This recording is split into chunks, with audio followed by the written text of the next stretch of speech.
Today, I want to say this one thing first. Disclaimer, if you are here trying to understand a little bit more about Dunearn House, finding some assurance online in your potential purchase, you will want to skip this video. Just stop here, don't continue on, because today I'm doing something a little bit different.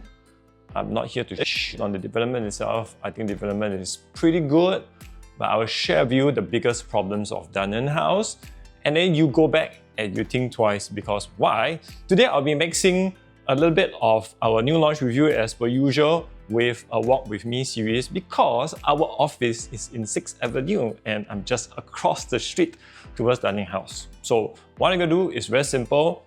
I'm going to share with you everything about Dunearn House, the problems about Dunearn House, and we'll take a walk around the site itself, because a lot of people say, or people are not familiar, will say that there's nothing much going on here because it's a new township. If you're familiar, then you will know that it's not true. If you're not familiar, then you will think that way lah. So anyway, I'll show you guys around. We're going to check out the amenities here and there, because we are right on top of the amenities itself, and there's really a lot of things in the neighborhood itself that you might want to understand or prep yourself up. So in today's new launch review, we will be checking out Dunearn House. I won't be talking too much about the layouts, because to me, layouts won't be that much of a problem. Maybe a little bit of issue, but I will share with you in the next few minutes why context is very, very important. So this is really for people who wants to find out a little bit more about Dunearn House and wants to understand what sort of problems you might face. Okay, so let's go.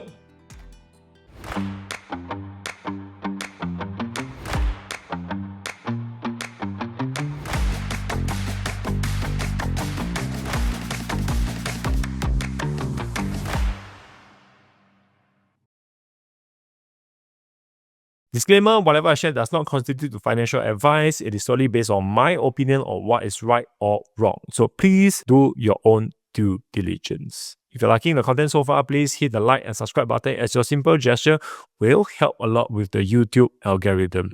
If you're interested to find out more about property related matters, please find all the social media handles I am on, or you can just directly reach out to me on WhatsApp. Separately, I have also set up a Telegram group at the start of the year so that we can have a discussion that we as agents are not allowed to do so online, which is to talk shit. So if you are interested to get into a community that talks about everything under the sun about property, please scan the QR code, or for the boomers out there, I have pasted the link in my description. We're going to close the group invitation in probably a month or 2 times, so head over and I will see you there. Now back to the video.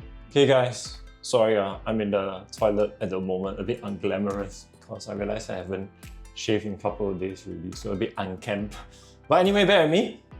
Usually for most of my videos, I will share my thoughts, or rather the problems at the conclusion of the video itself.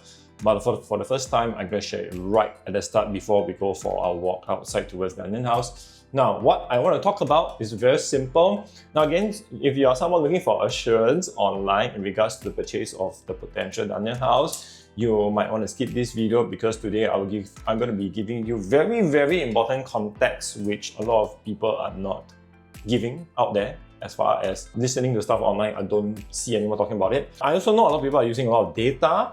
Data is, to me, very, very important.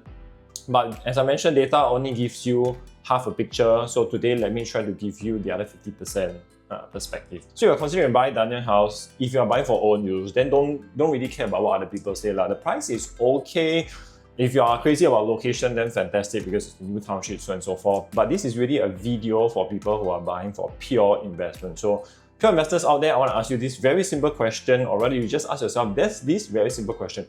Who is your target audience, or who are going to be your future target audience? Because this is very important when you buy something for investment. Now for the Bukit Timah, we know for the longest time are people who has deeper pockets.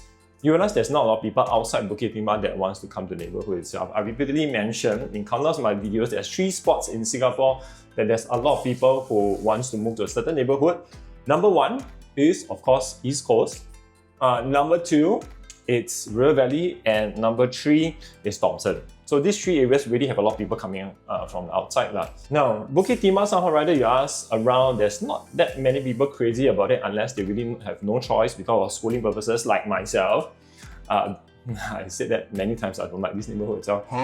So understanding the target audiences is people who have deeper pockets. So they naturally want bigger space, larger floor plates. Of course, they also want larger lens size because they are atas ma. That's why when Dunearn House starts to build this sort of sizes, it's or rather ask yourself, who exactly are they trying to cater to? People outside of the Bukit Timah area? Then that may be a challenge in the future, and that shows very clearly because, as I mentioned, a lot of people will show you a lot of different sort of data. They'll tell you layouts, they'll tell you lens size, they'll tell you all sorts of different story, but they're missing one context. If you look at the whole stretch of Bukit Timah property itself, we include the likes of, let's say, 4th Avenue residences, 6th Avenue residences. You also have, okay, let's start from that stretch of roads, okay? Stevens Road there is a different animal altogether. Then you have Royal Green. From there onwards is Desirina, Nexus, Sterling, Cascadia, Floridian, KAP, Maplewoods. I think opposite side is Mayfair series, the Mayfair Gardens, Mayfair Modern. You also have Jardine, Garden Vista, Blossom, is it Blossom View or whatever it is? If you look at it, then whatever I shared with you makes sense because all the smaller unit types hasn't been performing in the past 3 to 4 years. In fact, those older resale freehold properties, more expensive, are making more money. And when you start to sell the likes of, let's say, Tesserine or Nexus, the demands are crazy because it caters to the ideal target audience. So when Dunearn House starts to build this kind of like smaller size units, right, you are trying to target people outside, but the people here, there's not that many people in the future potentially wanting to come to this neighborhood. Of course, you can say the Turf City area is going to be a brand new neighborhood itself, but it's not tested and proven. That's why this is very important context for you to understand all the small developments like 4th Avenue, specifically Royal Green, KAP, even sandwich within all those freehold or whatever it is, Jardine also freehold, all these are not making so much money. You go and understand or you go and analyze the layouts and the setup, then you will have the answer. So that is very important context, and that is the reason for me, for our investors, Dunearn House, as much as the next spot is selling, let's say, 20-30% higher, the problem is not with the pricing, the problem is with the exit, the demand. So I also know people compare with the likes of, let's say today you want to buy Thomson Reserve or some OCR properties where the price is very close to CCR properties. Ignore all this classification, categorization of CCR, RCR and OCR. Just ask yourself, it's always about specific products. If you want to compare the likes of Thomson Reserve, I also hear people or my clients saying, hey, should I compare Thomson Reserve versus say Union Square or Dunearn House, because people say out there the price gap is very narrow. Ask yourself, where's the demand coming from? Okay, so I'm ready. As I mentioned, the biggest issue why I'm not pushing this is because I cannot see target audiences. I'm not too confident about it.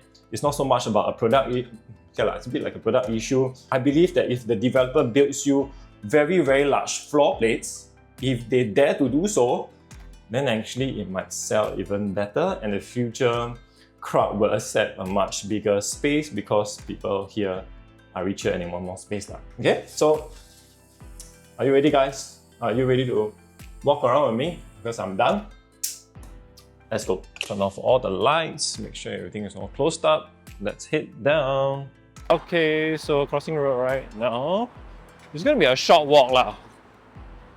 Later on, we'll just sit down somewhere to kind of like go through some floor plans here and there, but let's walk across the actual site itself. I'll show you guys the proximity towards the MRT also. Yeah, later I'll show you all the eateries, all sorts of stuff you have in the neighborhood itself. As you can see here, just to talk a little bit about the proximity towards the MRT.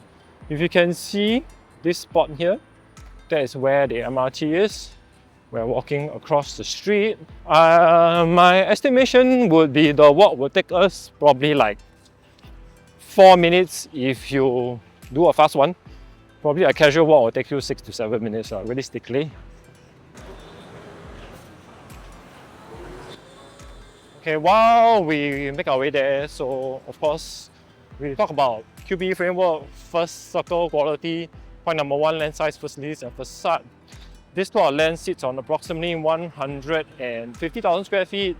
I think it's not too big, not too small. Total unit is 380, range between 2, 3, 4 and 4 plus study units. And then you have 60% car park, which is A bit disappointing, but I guess that's what government is trying to advocate these days because you are walking distance towards MRT. Is it a car light zone? I'm not sure. I never researched on this. So yes, you have really quite a good mixture of units. You have, like, if I'm not wrong, one normal series or collection, and the other one is the kind of like the more atas version. We have slightly larger units, but by far and large here, the units here are all on towards the smaller end. To me, it feels very similar to the likes of Rivergrid. So for those of you guys who are not so familiar with this area itself, this is directly across Royal Green. So if you're living on the other side and you always take the MRT, it's like walking from 6th Avenue to Royal Green, or 6-7 minutes. From the junction itself, I've been walking for approximately 2 minutes plus already. So yeah, kind of adds up. 5 minutes, I think the walk should be. So for land size, facility on the facade, basically whatever you need, you have it all. I mean, 150,000 square feet, what do you kind of expect? Tennis court, swimming pool, function rooms. That's about it. It's not exactly a developer's problem, it's just that 150,000 square feet, you can't really build much stuff. So that's why I always say sometimes the land size is a little bit bigger, then you can build more stuff. See, we're here already. As you can see, this is the actual site itself. So these are mainly north-south facing. Most of the units here, either you are facing towards the south, you overlook towards Royal Green. On a higher floor, you'll clear Royal Green and you look towards the landed properties along Cherry Avenue, Maple. Is it Maple Avenue? Of course, then pool facing ones, it's internal facing. And then if you are buying the north facing ones, it is overlooking towards the new township. Okay, let's make our way back towards a spot where I can sit down to share with you guys a little bit more about the layout. But let me spend again another next probably 2 to 3 minutes sharing with you other parts of the quality circle. We've covered land size, facility and facade, very normal development because land size 150,000 square feet, so nothing really to shout out about. Then you have layouts, which I'll cover in a bit. Number 3 is location, MRT amenities. This is a 5-6 minutes walk to the MRT, which is 6th Avenue MRT, and it is the downtown line. So this is actually quite a good line. In terms of amenities, we'll walk back to where you can get all your eateries. And of course, for those of you guys who know me knows that I'm quite a neighborhood guy. So the only spot in this entire Bukit Timah where you feel like a little bit like sort of neighborhood vibes is where we are walking towards now. And that is the 6th Avenue where you have all the coffee shops. In fact, you have 3 coffee shops there. I'll show you guys what are they popular for. This is the spot where I hit there every single morning for breakfast, toast box. You have Bread Talk, you have 7-Eleven, and then you have 6th Avenue Centre. There's a couple of pubs. There's quite a fair bit of bars, food. And then opposite side there is Guthrie House. Guthrie House is where the cold storage is, because a lot of people didn't realize that there's a big supermarket there. So opposite side also got Guthrie House. So in the future, when I'm living here in Dunearn House, it's just a walk across. It takes us probably 4 minutes to all the other amenities. So if you say that in the future, of course, things are going to come out in the Turf City area. Turf City is going to very likely have a lot of amenities, but assistingly, we already have all this right opposite. And then for those of us who grew up always visiting Turf City for your weekly soccer session, I used to always go there every single week without fail to to have our football matches with the team every Monday. Those were nice memories. But of course, the plot was too big for it to be kept empty. So of course that is gone. I think for those of you guys who are not into sports, you'll go there mainly to the grandstand. You also hit there, for your seafood, Owen restaurant, Ayat seafood. So those were memories. But Singapore, everything memorable, everything that has a sense of nostalgia, they all take it back and redevelop. So that day we also revisited the East Coast Seafood Centre after so many, I won't say so many years, but after a year or so. And the sad news is that one is also going to be redeveloped. I mean, I remember 2-3 years ago I was saying, wow, the East Coast Hawker Centre, And the seafood centre probably is the only part in the entire East Coast Park where it feels like there's something that passed there, but that's gonna go also. So it's very unfortunate, it's very sad. But hey, this is the cost of urban rejuvenation. What to do? So yeah, going ahead is the MRT. Then across the street back to where the amenities are. So this on the left hand side is Guthrie House, as I mentioned, where cold storage is. And the right hand side is 6th Avenue Centre, and we're going back to Toast Box. Sit down and talk to you guys about the layout. So overall, as I mentioned, I feel that this neighborhood is, of course, a little bit higher SES. It's really not for everyone. If you're a neighborhood boy like myself, I don't think you will fancy this so much. The pricing, I don't think it's incredibly expensive given what's about to transact in the next 1-2 years. But you know, my concern is still always and always will be who exactly is our target audience. Because if you research long enough here, we don't even talk about properties along the Nanyang area, Tan Kah Kee area. We're talking about non-school zones like this. You see the price appreciation also not that fantastic, except those older freehold projects like Tesserina, Nexus, Maplewoods, especially. Those are making a lot of money because I said repeatedly already that the people there, they want a certain space. They don't really dig this kind of new launches. Okay, so at this corner coffee shop, what is popular is actually the nasi lemak. I love it, but I guess a lot of people love it because this area also there's really nothing much for us to kind of choose from. Yeah, there you have. My kids absolutely love the noodles here. They got nice high-fun.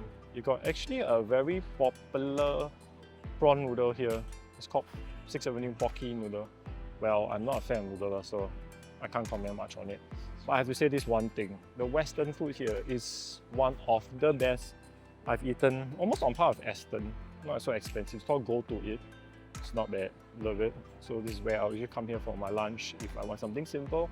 In the corner here, there is a bistro. It's a Thai bistro. It used to be Atmosphere Bistro. And then you got a handy shop there. Of course, we are here at Bread Talk itself.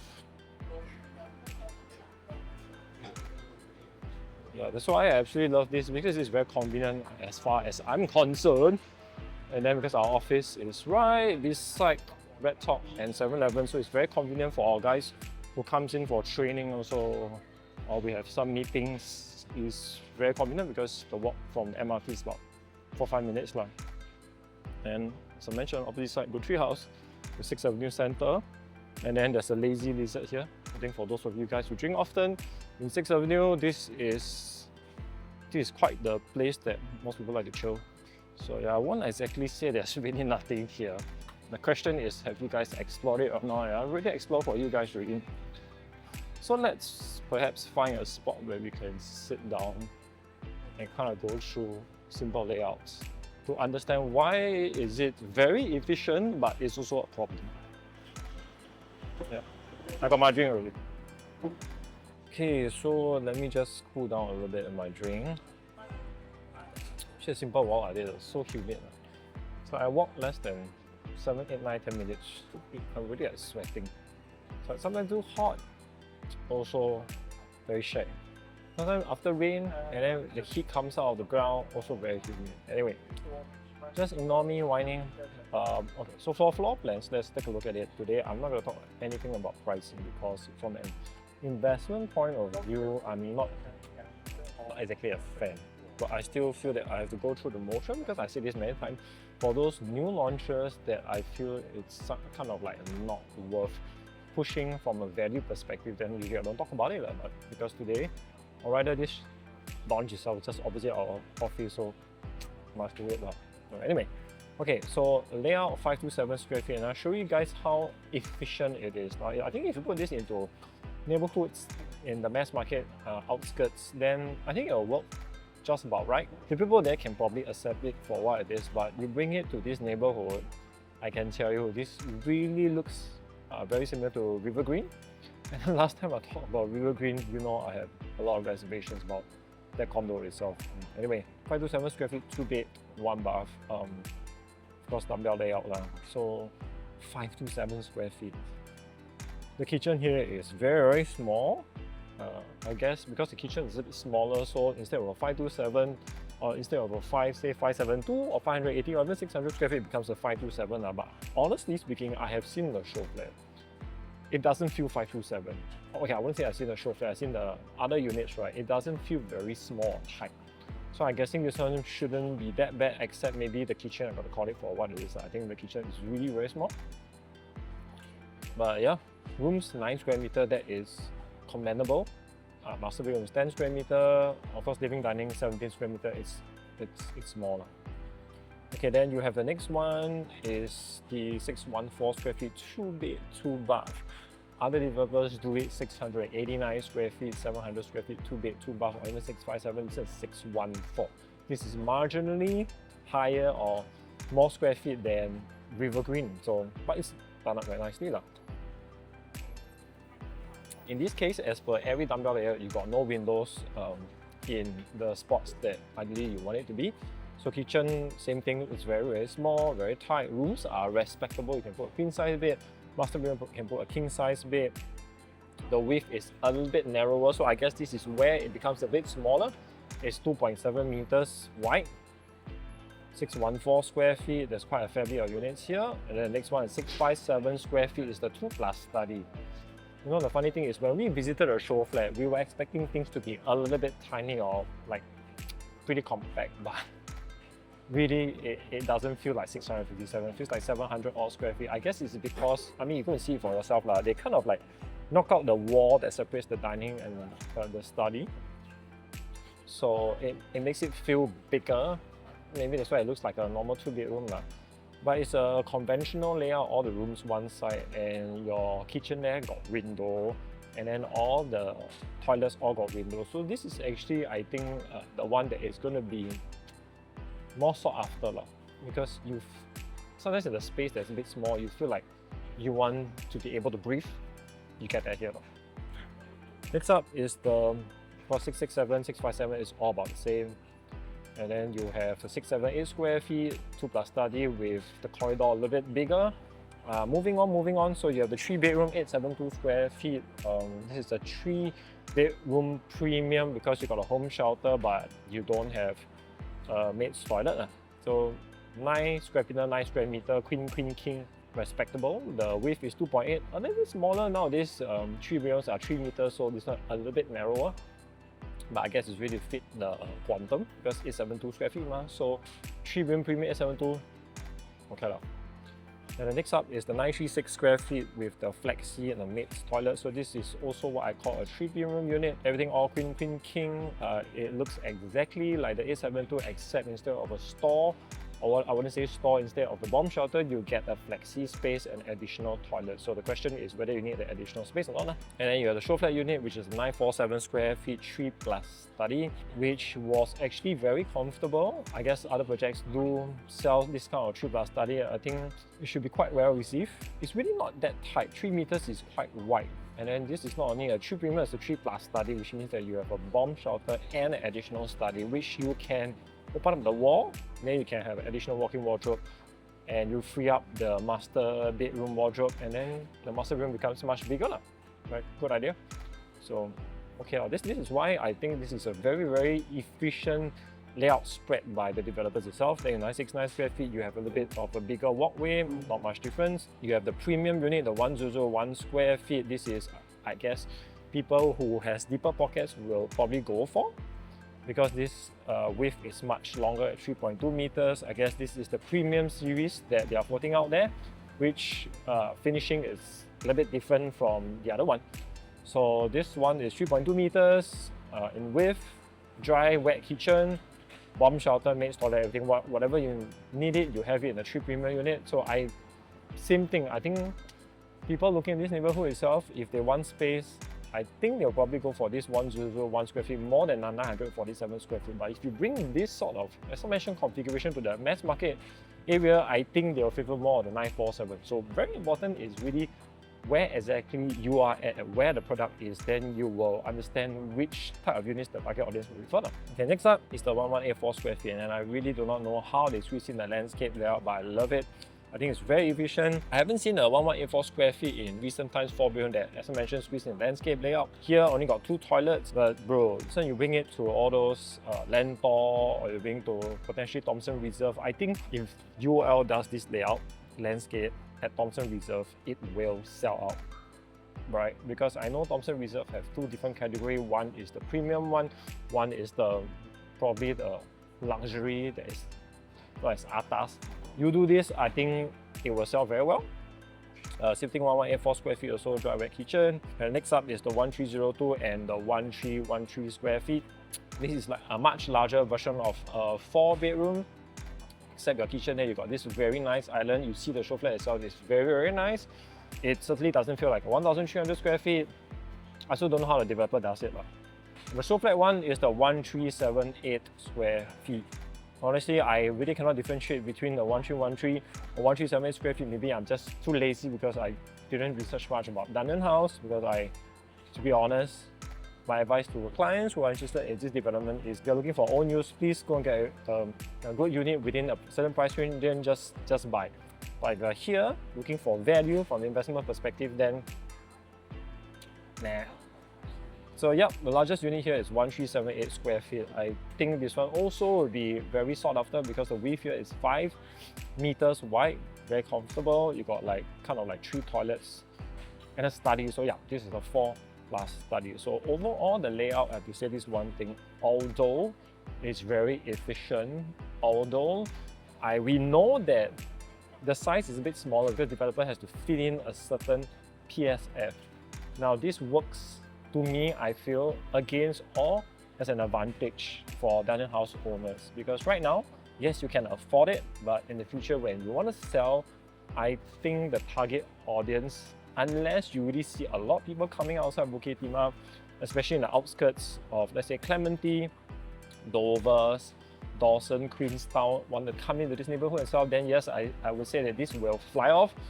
But as of now, I don't think so, and this is actually the biggest challenge. So whether is it an advantage or disadvantage, there's 2 ways to look at this. For me, even though I repeat again, the layouts are very, very efficient, highly efficient, I think on longer run, this is actually the problem for Dunearn house because of, as I mentioned repeatedly, the target audience cannot accept this kind of small floor plate. They rather pay more for older project, freehold, older so what, but you get the space.